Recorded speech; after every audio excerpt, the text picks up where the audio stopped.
Dear viewers, with every episode of In Kuwait, we bring you the most beautiful pictures on the screen. But behind those images that you see, of course, there's a group working diligently to bring you the best content and working tirelessly, of course. From the beginning of where the idea is born, from the producer, handing it to the director, and so on until it finally comes to your eyes and your viewing. So now we are in the Ministry of Information, about to show you the full process of how an episode is made. Stay tuned.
Welcome back, dear viewers. Now that we understand what we're doing here, now what better place to begin than the first step? And the first step is usually the producer. And we are pleased to be joined now with Nasr Bourshed, who is a producer. Thank you for joining us. Thank you so much for having me. Now, Nasr, can you tell us more about what your job entails? How does an idea of a program begin? What difficulties do you face? All right.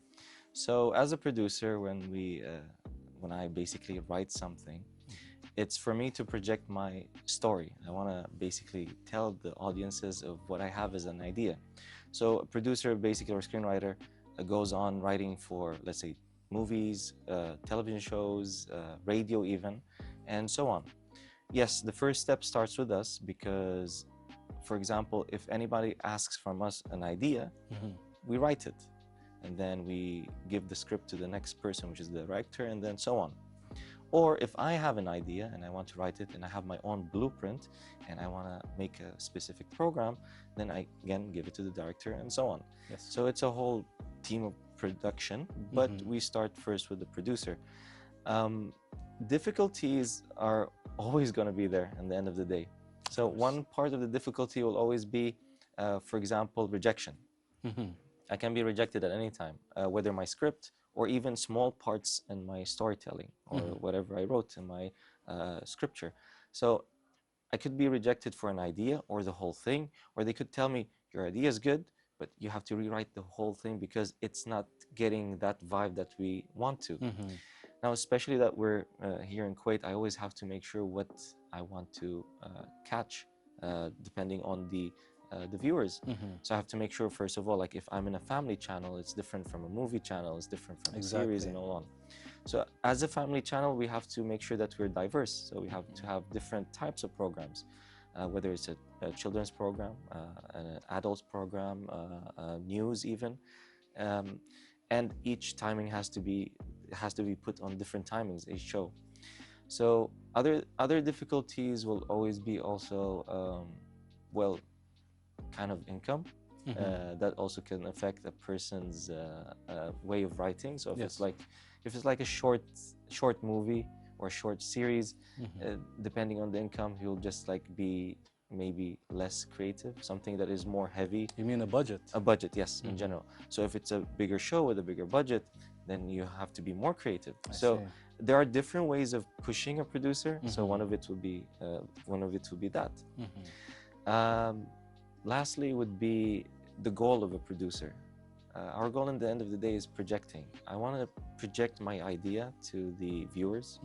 I want to make sure that my relation between me and the director is perfect, because if the director doesn't work with me, then he cannot basically also produce what I want to showcase to the dear viewers. Of course. If it doesn't work, we're not in sync, then it could fall apart. Or I can easily just shift to another director, or he could shift to another producer.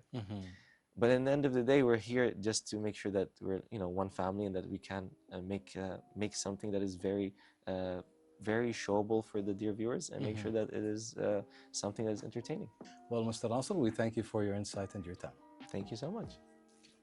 Well, dear viewers, we move on now to the next step. Stay tuned.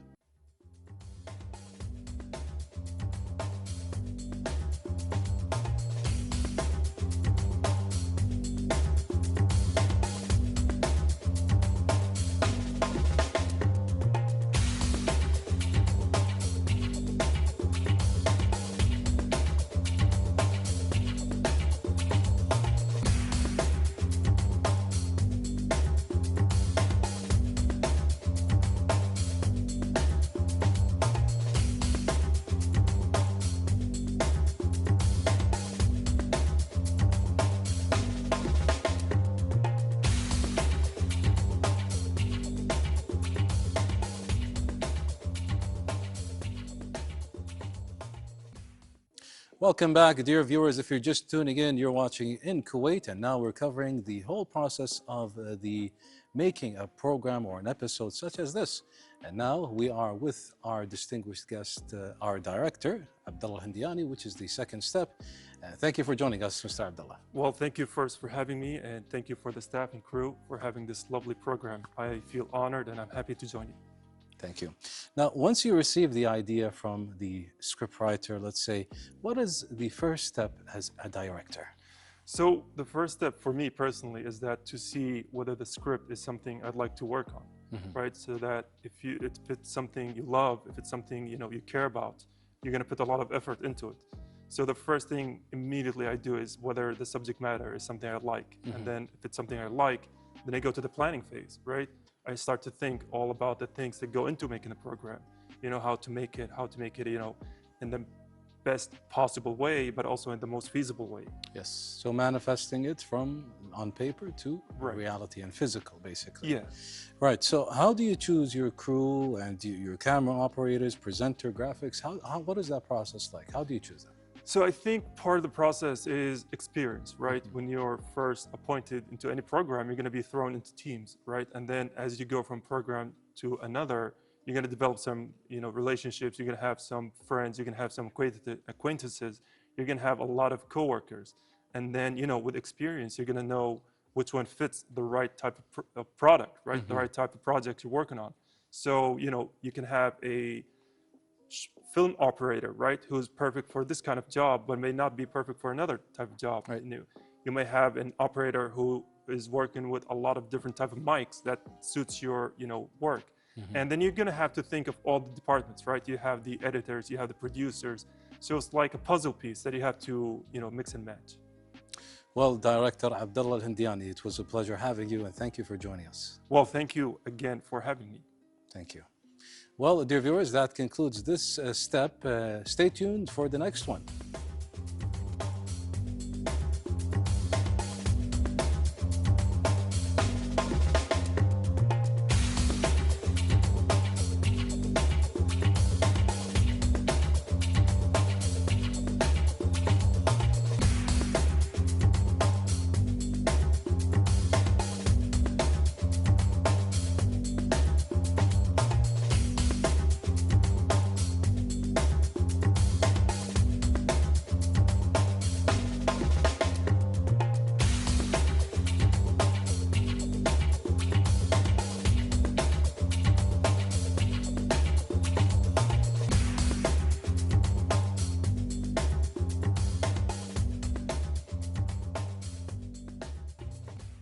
Welcome back, dear viewers, and we are still on the journey here with Director Abdullah Hindiani.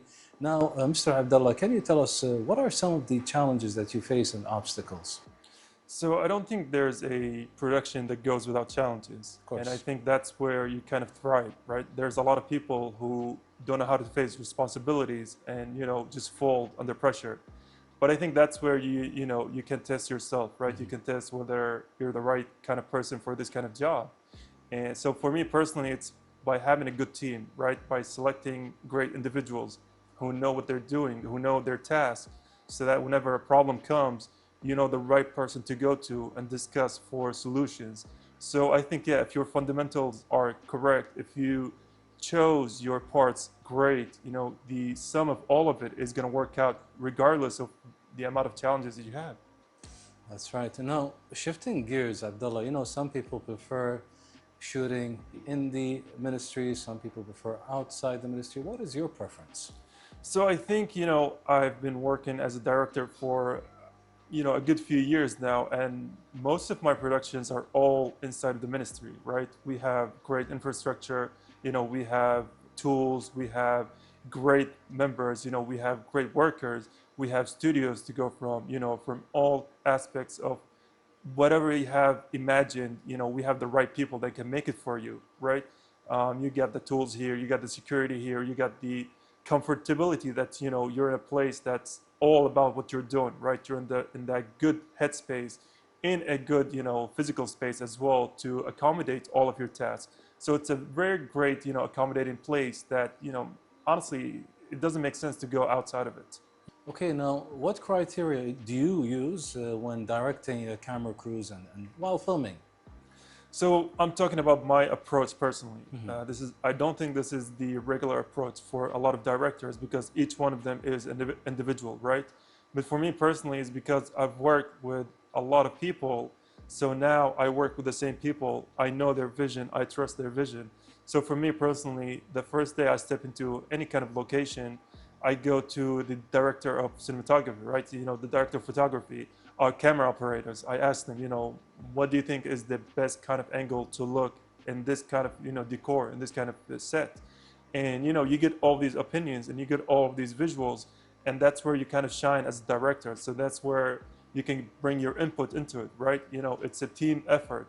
And if your team is all on the same page, your product is going to be on the same page, right? So it's just about, again, picking the right people for the right task and trusting those people that they know what they're doing.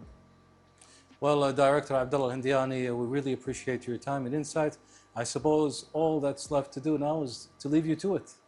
Well, thank you. You know, it's been a great pleasure sitting down with you and showing people the, you know, behind the scenes work of Kuwait television. You know, it's a really outside of people just know about the presenters, right? But outside of that, there's a whole team. You're probably looking at 20 people who work on the same product.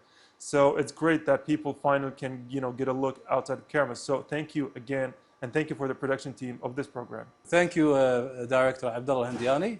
I'll leave you to it now. Well, thank you.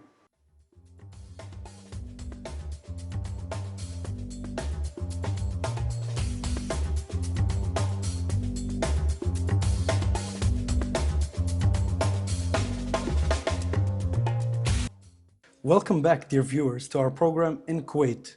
Joining me today is a fellow presenter, Mr. Abdulaziz Ismail. Mr. Abdulaziz, thank you so much for joining us. Thank you for having me. It's an honor. So, Mr. Abdulaziz, I'd like to get into your start as a presenter. Can you tell me what was the beginning of this career path? So it started off when I was studying abroad. I did some news anchor work for the school's newspaper.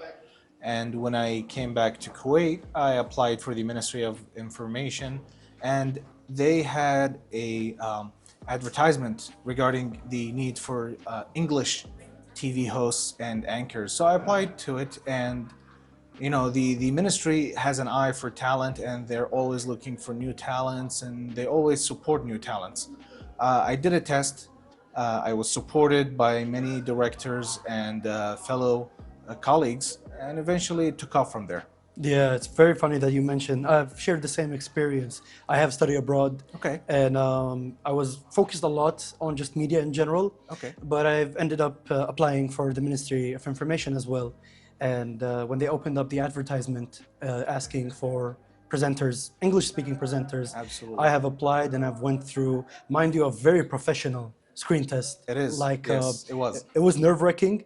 But at the same time, it was an amazing experience. It was. Given that, you know, they want to test out, they really put a lot of emphasis and a lot of effort into that screen test. And they definitely have a lot of support for newcomers. Yes. And they just want them to succeed. Yes, yes, I've noticed that there's always a support system going on, you know, the directors and the producers. Absolutely. Yeah, and just the entire team, they always want to work, like, you know, develop this amazing sense of teamwork in order to get the work done. Absolutely. And as, you know, as a fellow presenter, I wanted to ask, what do you usually do before a shooting? This is going to sound a little bit like a cliche to a lot of people, but practice, practice, practice. Practice Yes. does make perfect. You may hear this a lot, like just stand in front of the mirror and just practice. Yes, do that. That really helps because you get to keep track of your facial expression, the tone of your voice, so you know what works, what looks better, and what you should use during the actual interview. Plus, there is a lot of colleagues. Everybody here in the Ministry of Information is very supportive. Yes. Your fellow colleagues, TV hosts, presenters, such as your esteemed self, they do give out advice on how to be successful. They do support you to become successful. So if I were to put it in 3 elements, practice in front of a mirror, and seek out advice. Yes, yes, I wholeheartedly agree with you, especially with the fact that it's, you know, at the end of the day, it's a team effort, this entire like TV work. And when I remember when I started presenting in the beginning, I was very nervous and not used to the camera. But thanks to, you know, the ministry's efforts, especially the team that we have here in KTV2, I was able to, you know, control my nerves and, you know, get to the best version of myself. That first screening is always the scariest. It is the scariest, yeah. And like, especially when you're in front of the cameras and you're like, you know, I don't know if I can do this or not. But with time and, you know, the team's, let's say, blessings and their advices, as I said before, the support system is amazing. Yeah, I agree 100%. Yeah. And would you like to add anything else to this interview? If I were to say something, I definitely believe that you should never, it's gonna also sound cliched, but for lack of better words, do not give up. Yes. Try, knock many doors, always seek help. Everybody here in the ministry is very friendly, willing to help. From, you know, it's first-hand experience. Nobody told me about this. I experienced it myself. Yes. If you have a talent, try to grow it here. People will help you. You will succeed, you will reach your goals, and you'll be happy. Yes, I absolutely agree with you, and I really sincerely appreciate this opportunity that the Ministry of Information has given us, like me and you both in this presenting field. And thank you so much for joining us today. Thank you so much for having me. And I gotta say, it was kind of funny being on the other side of things. I'm usually the one interviewing people. Now I'm being interviewed. Yes. And I'm hoping that I get to experience that very soon. And hopefully, on the other side. Hopefully I'll be the host for you. Hopefully, inshallah. Thank you so much. Absolutely. Thank you for having me. Thank you so much, dear viewers.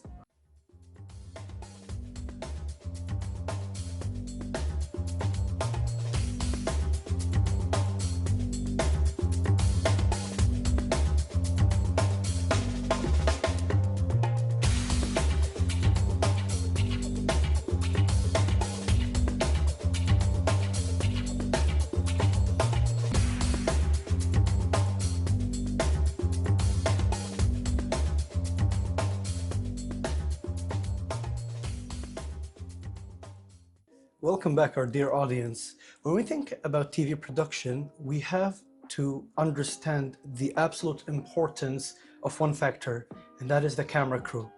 Right now in this episode, I'll be interviewing one of the cameramen that works for the Ministry of Information. Please help me in introducing Ibrahim Al-Janfawi. Ibrahim, thank you so much for joining us. Thank you, Ahmed. Thank you for the time. So, Ibrahim, I'd like to get into just this word of cameras. I wanted to ask right now, could you tell us more about what the Ministry of Information offers to the camera crew? Ooh, that is a very good question. Because here in the ministry, we are split into 2 different groups. Yes. We are stationary cameras for studios and handheld cameras, which go out for programs and help directors shoot their little bites that they need for completing a show. Yes.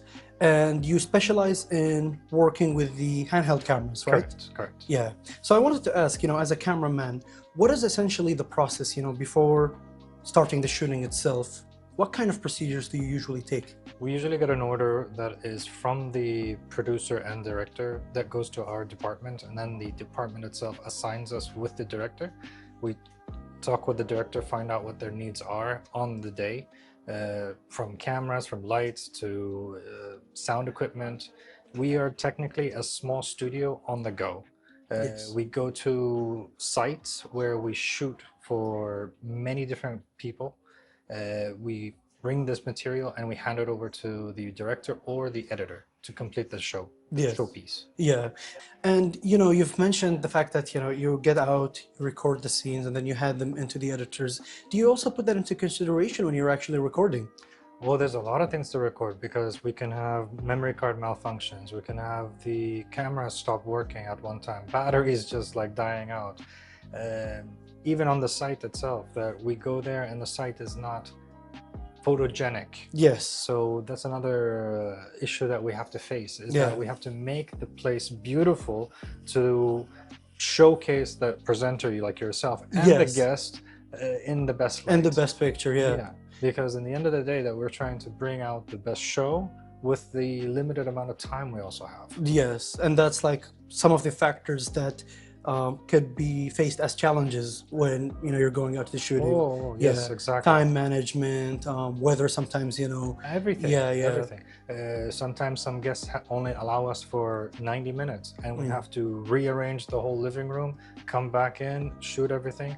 But usually I'm not alone. Like I have a work partner with me or two work partners. So when it's a big assignment. And then we assign each one a role, like one collects B-roll, and the other one gets another information. And we're setting cameras up and we shoot and we roll. Yeah, that's very impressive. And I wanted to ask, you know, since we brought this up earlier in the interview, but could you tell our dear audience, you know, what are some of the differences between working on a fixed camera and working on a handheld camera? The cameras that we have here in the ministry, they are assigned or set up for broadcast. So the way it's set up is that they shoot inside studios. The signal goes to a control room. The control room edits at on the fly, and then goes straight to satellite. For us, we shoot and we record, we hand over, and it goes to a different process line. Yes, and like, it's very important to understand that, like, one of the main differences is you're able to take multiple shots when it comes to, you know, recorded or pre-recorded material. Correct. Because with pre-recorded, we have more flexibility in time. What you see sometimes as a show or a show piece is like 6 minutes or 3 minutes, or sometimes even 15 minutes. For us, it took 2 hours. Yes. At 2 hours with a team, assignment, getting there, setting up, rearranging. Obviously, yeah, working as a presenter here at KTV2, I do realize that there's a lot of these factors that you have to, you know, consider. Yes. And I wanted to ask, feel free to answer if you want, but would you happen to have any secrets regarding, you know, what would be like something that they don't usually teach you about camera work? Oh, cameras are expensive. Yes. As a tool. Yeah. But the best camera that you have is the one that's in your pocket, your telephone. Yeah. Start there, understand what you're doing, slowly move up. And don't be afraid to buy something and then sell it, and buy something and sell it again, because as you're progressing, you're understanding all the systems and all the information that the camera does. And with time, you become a better cameraman or become a better cinematographer. That's perfect to hear. Thank you so much for joining us, Ahmed. Ibrahim. Thank you, dear viewers.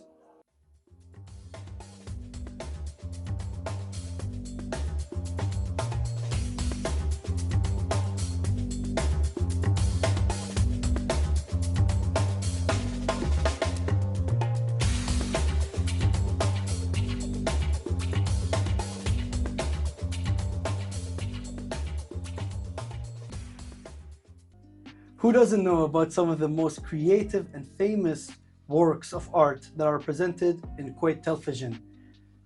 Notable arts such as قطعة 13, سينمائيات, فضائيات, المحطات. Dear audience, joining me in this interview is the man behind the graphic designs of such creative arts. So please help me in welcoming Mr. Naif El-Faili, the head of the graphics department in the Ministry of Information.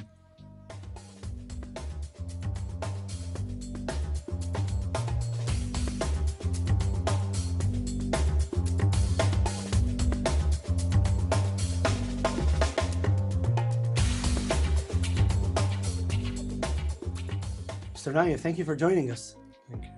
Mr. Naif, can you please tell us a bit about your background here as the head of the graphics design department? Bismillah ar-Rahman ar-Rahim. Well, I started in 1994 at Channel 1. I was the first person who created the graphics department or section in Kuwait television. So we started with very early tools and equipment to create an identity for Kuwait television. Yes. And mashallah, since 1994, so you've been in through a lot of decades here. Yes. At KUWAIT TV. And I wanted to ask you, when it comes to graphic design, how important do anything related to graphic play when creating a program? In the beginning, we start with an idea or concept to create a visual image for this program. Yes.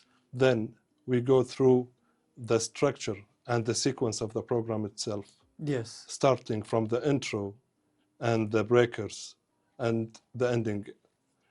And they may call it breakers or bumpers through the program. But we cover the identity for the program itself, from the logo to the transitions, colors, and etc. Yes, it's very, very impressive. It's a very long process.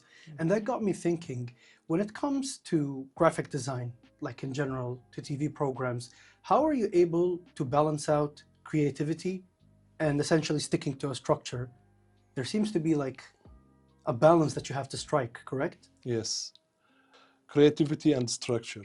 In the beginning, we always start, as I told you, with a concept. Yes. So based on that concept, we start to build ideas, okay? And then we go through the first structure of this idea or concept to make it balanced through the what we call it sequence or whatever we're gonna create. Either Yes. it's an intro for a program, or it was like a TV bumper or breaker Yes. to promote the channel itself. Yes. So we have to go, as I told you, through the concept, then brainstorming this concept to achieve our goal, Yes. which is the final result and the final image that we're gonna add through the Kuwait television. Yes.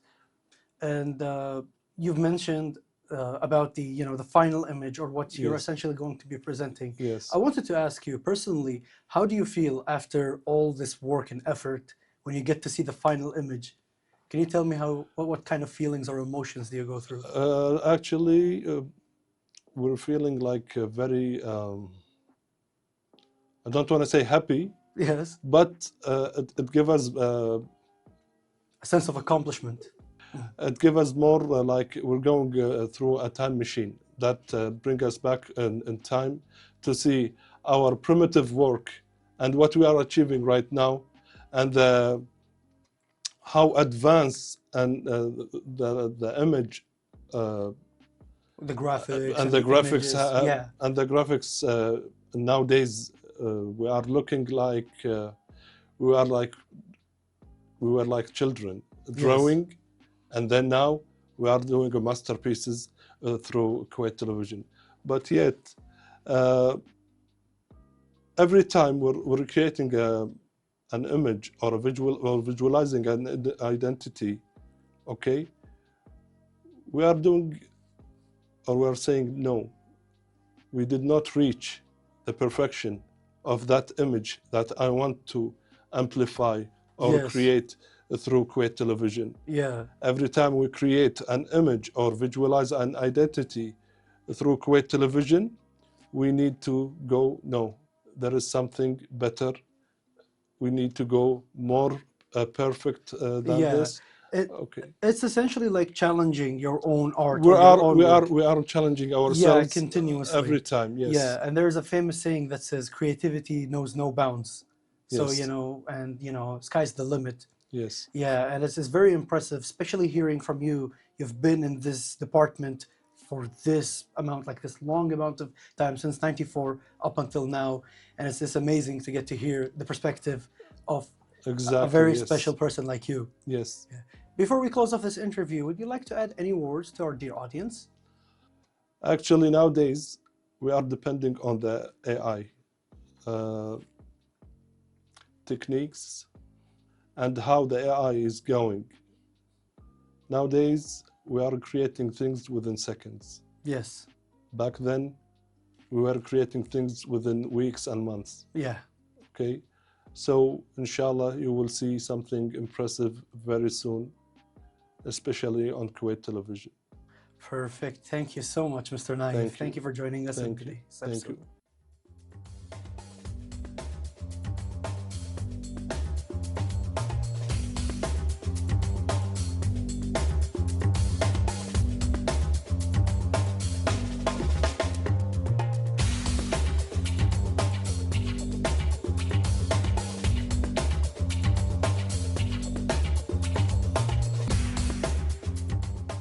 Welcome back to In Kuwait, dear viewers.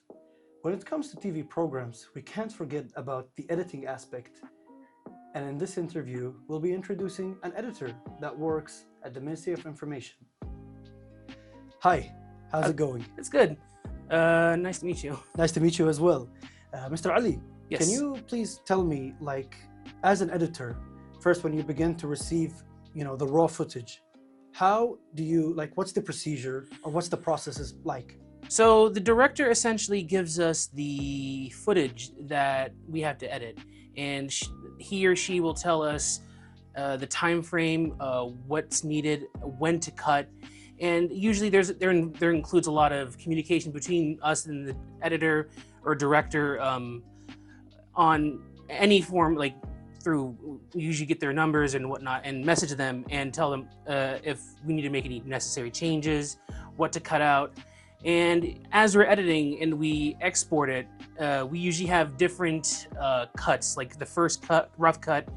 And if there's anything that needs to be edited out, the director or producer will tell us to essentially remove anything that's, obviously not appropriate for television, or just anything that's needed for time, just so that way it doesn't run too long. Yeah. And, when it comes to that, do you have does the editors have any sort of input? Let's say, if they can suggest, does that usually happen? Sometimes it does. Sometimes the editor will give a suggestion, but there are times where it strictly has to be done in a very specific way. But there is some flexibility at times. Yes, and that's impressive to hear. Speaking of flexibility, I was wondering, we happen to come across a lot of situations when it comes to TV production where we record, let's say, a lot or tons of raw footage. I wanted to ask, when it comes to editing, let's say you're in a scenario where you have a lot of raw footage and just so little time to edit. What essentially goes through your mind?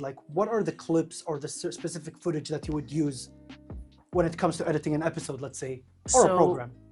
So to explain with the process, some editors are different, but for me specifically, yes, when I look at something that's necessary for what's the topic, I usually try to find what the topic is, whether the topic is whether what they're discussing is relevant to the discussion topic, and usually it involves a lot of making sure the conversation's not going on too long, or if there's anything that isn't, they call it fluff, that's not unnecessary, or we try to find things that are basically the meat of because essentially we live in a world where attention span isn't you have to get the viewers engaged in the content, so I understand that completely.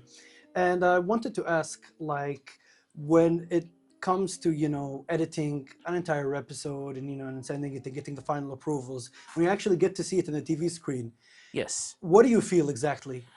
I feel satisfaction that I finally got the final project out, and I even if I'm watching it on TV, I feel proud to know that I actually got that out. And for example, on one of the shows I worked on, I even asked my dad if he could put it on the channel, on whatever channel it's airing on. Yes. And it's that satisfaction of it basically being finished and we getting it out there. Getting like, yeah, published. And that also brings me to my next question is there a specific episode or a program that you remember working on that you feel, you know, the most accomplishment with?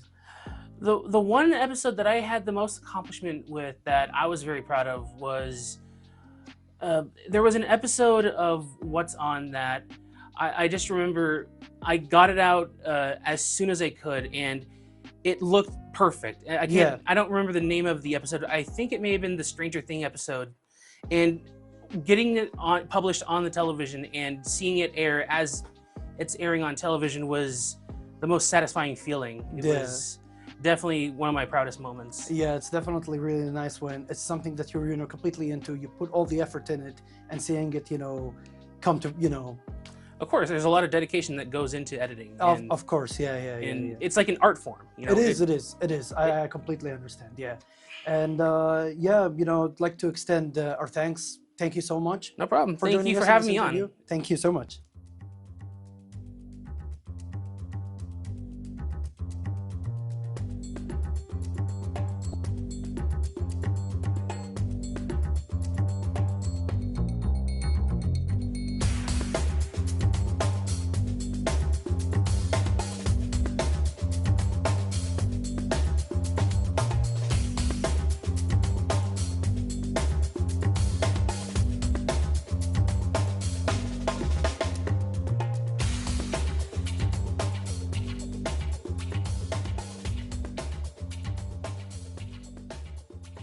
Well, dear viewers, that concludes this episode of In Kuwait. And now you have seen the full journey and process, which is only a glimpse of the tireless work of everybody involved behind the scenes. From the script writer to handing off to the idea, to the, of course, director, and so on with the graphic designers, and yours truly, the presenter. Of course, now you've seen all the hidden heroes, and there's, of course, the support, the endless support of the Undersecretary, Mr. Turki Al-Mtairi, and we thank him, of course, and our Minister, the Minister of the Ministry of Information, Mr. Abdulrahman Al-Mtairi. Thank you, everyone, for joining us on this journey, and goodbye.